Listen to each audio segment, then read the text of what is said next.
Somebody has pointed out that the Song of Songs, which I referenced earlier in a video about Camilla and Charles in Rome, is really an erotic series of poems. It's sort of stuff that I suppose Catullus might be happy with, and that it's been, but it has been repurposed by the Catholic Church.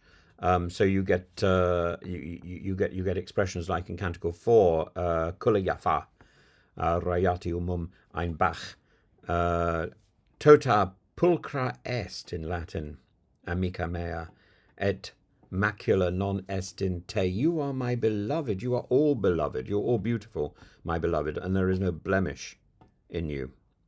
And so a poem which is about love becomes a poem about the Immaculate Virgin, about so carnal perfection now becomes sinless conception.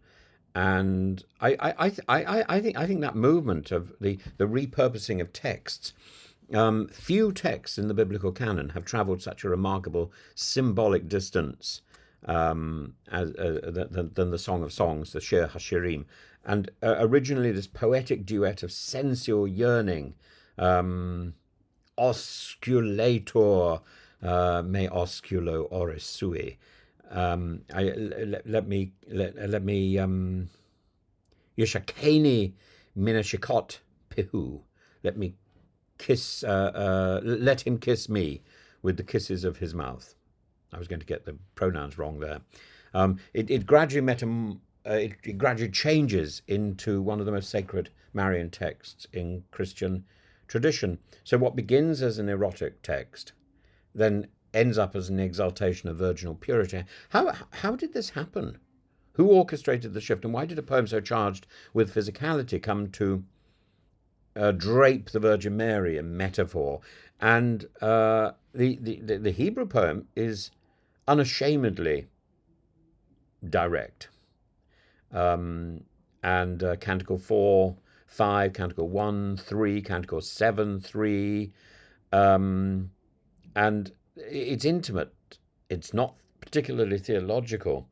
It's deeply human. It's not overtly divine. Actually, the name of God, God indeed, is not mentioned at all in the poem. That's an anomaly in Scripture, I think.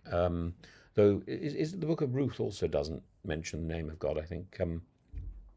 But Jewish exegesis, but particularly the Midrash Rabbah, spiritualized it as a parable for Israel's love for God, and Christian exegetes then take that further, borrow the allegorical model, and soon turn it towards their own purpose.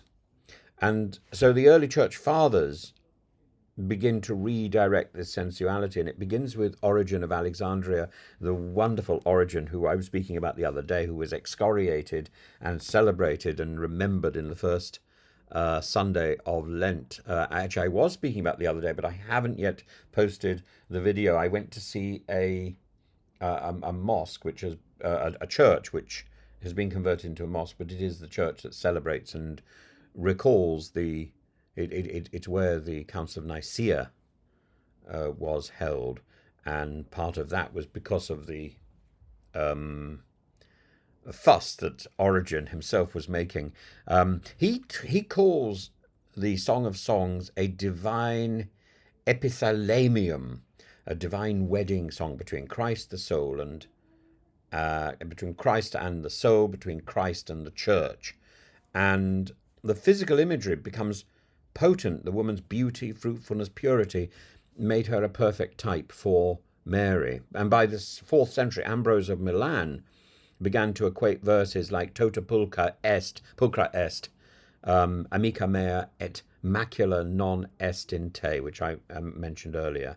And then Bernard of Clairvaux and the monastic mystics in the 12th century, they are mostly instrumental in turning this song into a Marian devotion. In his 86 sermons on the Song of Songs, he layers mystical theology upon the already allegorical reading, and And Bernard's descriptions of his beloved bear the unmistakable tones of Mary, chaste, humble, exalted. O Maria, hortus conclusus est, fons signatus.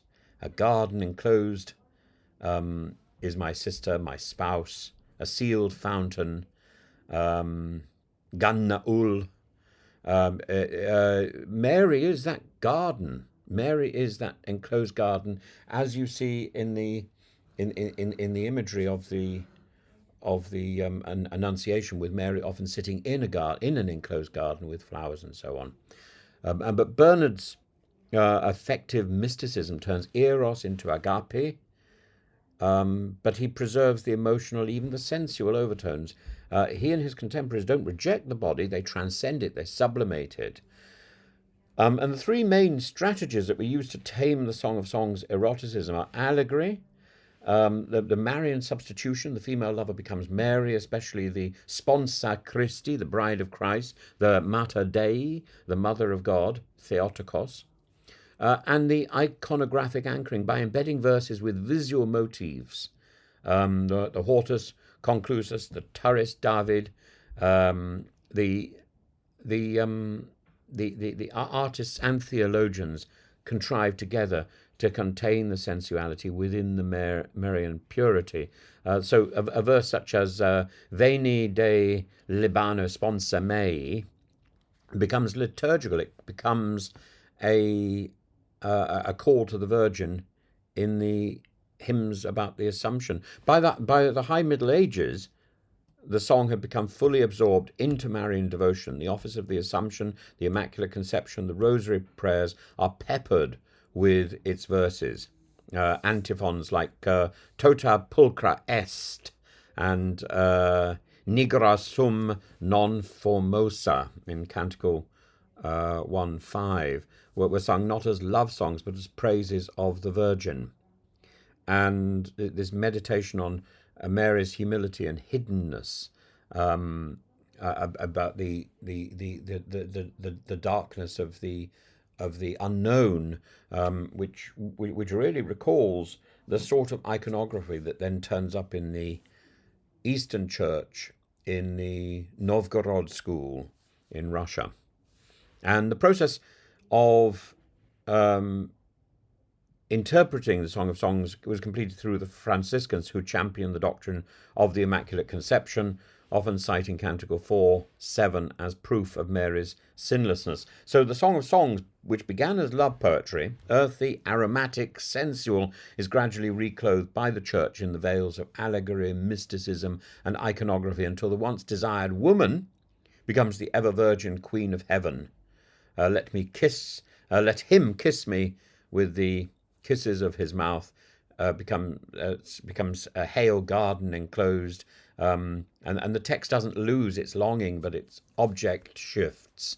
And the Church, led by these figures like Origen, Ambrose, Bernard, and the monastic mystics, transfigure eros into exaltation. And in so doing, they don't erase the Shir HaShirim, the Song of Songs. They sublimate it. They envelop it. They